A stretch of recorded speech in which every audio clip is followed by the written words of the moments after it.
Electoral bond என்றால் என்ன? இதில் பிஜேபி கட்சிக்கு 5000 கோடி எப்படி வந்தது? மோடி சர்க்கார் மத்தியில் அமைந்தவுடன் நன்கொடை பெறும் தொண்டு நிறுவனங்களுக்கு நிறைய கட்டுப்பாடுகள் விதிக்கப்பட்டன. அனைத்து நிதிகளும் மத்திய வங்கிகள் மூலமாகவே பெற வேண்டும் என்பன முக்கியத்துவம் வாய்ந்தது.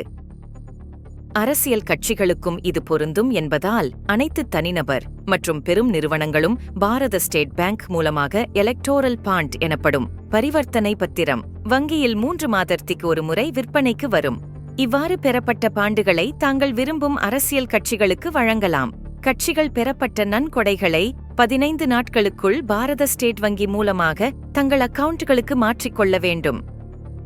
அனைத்து பரிவர்த்தனைகளும் வங்கி மூலமாக கணக்கு காட்டப்படுவதால் கருப்பு பணம் என்ற பேச்சிற்கே இடமில்லை.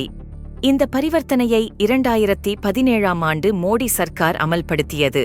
இது இப்பொழுது பெரும் சர்ச்சையாகி உள்ளது. இந்திய எலெக்ஷன் கமிஷன் இப்பொழுது எஸ்பிஐ வங்கியின் வெள்ளை அறிக்கையை வெளியிட்டுள்ளது. இதன்படி மொத்தம் 10,000 கோடி பணம் பல்வேறு அரசியல் கட்சிகள் நன்கொடையாக பெற்றுள்ளன. அதில் பிஜேபி கட்சிக்காக 5000 கோடி நன்கொடை வழங்கப்பட்டுள்ளது.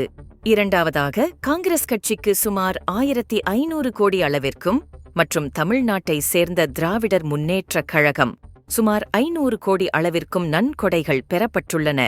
இதில் மிகவும் வேடிக்கையான விஷயம் என்னவென்றால் பிஜேபி கட்சி மற்றும் பெரும் நிறுவனங்களை மிரட்டி நன்கொடை வாங்கியிருப்பதாகவும் காங்கிரஸ் திமுக வாங்கிய 2000 மற்றும் 500 கோடியை மனமுவந்து நன்கொடையாக பெரும் நிறுவனங்கள் வழங்கியதாகவும் கூறுவதுதான்.